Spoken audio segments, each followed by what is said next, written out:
the merchant. Now Gorm sailed his ship alone. The ship normally took 5 men, but he was so skilled that he could navigate from Norway to Iceland by himself. And he did this trip often. He would travel great distances and bring his merchandise to those in need. Well, one time his confidence caught up with him, and he was caught in a great storm. And he begged the gods to spare his life that he might make it through the storm. And when the storm finally subsided, Gorm was still alive, and his ship was still intact, though some of his possessions were damaged, including his water. In fact, he found that once the storm was over, he had no water left. So he beseeched the gods. Njord, please, I know I cannot survive without water. Can you please help me? And when he went back and checked on his water stores, he found that Njord had given him more water.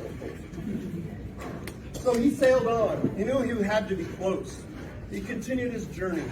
He used his water sparingly. But alas, he was farther off course than he thought, and once again ran out of water. Well, Gorm knew that the gods demand a gift for a gift. And so he took his merchandise and he tossed it into the ocean.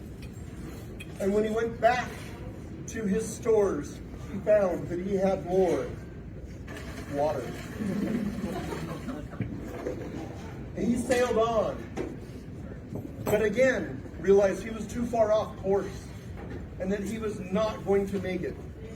And again he besieged Njord, the god of the sea, for water. And he looked about his ship, and all he had left was his personal possessions. But he knew that he could not survive. So he tossed all of his personal possessions into the sea. And when he went back to his stores, he found that Njord gave him more water. And he sailed on. And when he finally made it, he thought he found where he was going, but he was lost. And he besieged Njord once more for water, but he had nothing else to give.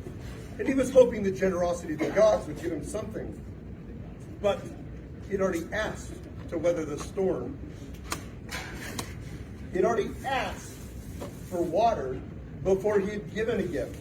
And so he got nothing. And when he went and checked again, there was still nothing. Well, eventually, Gorm's ship was seen sailing by the port and not stopping. And they wondered why. And so they went out to his ship, and they found Gorm laid on the deck, and he had died. And it looked like he had died from dehydration, which they did not understand, because when they went and looked in his store, they found that there was plenty of water. In fact, there was so much water in his store that his vessel was overflowing. And that is the tale of Gorm.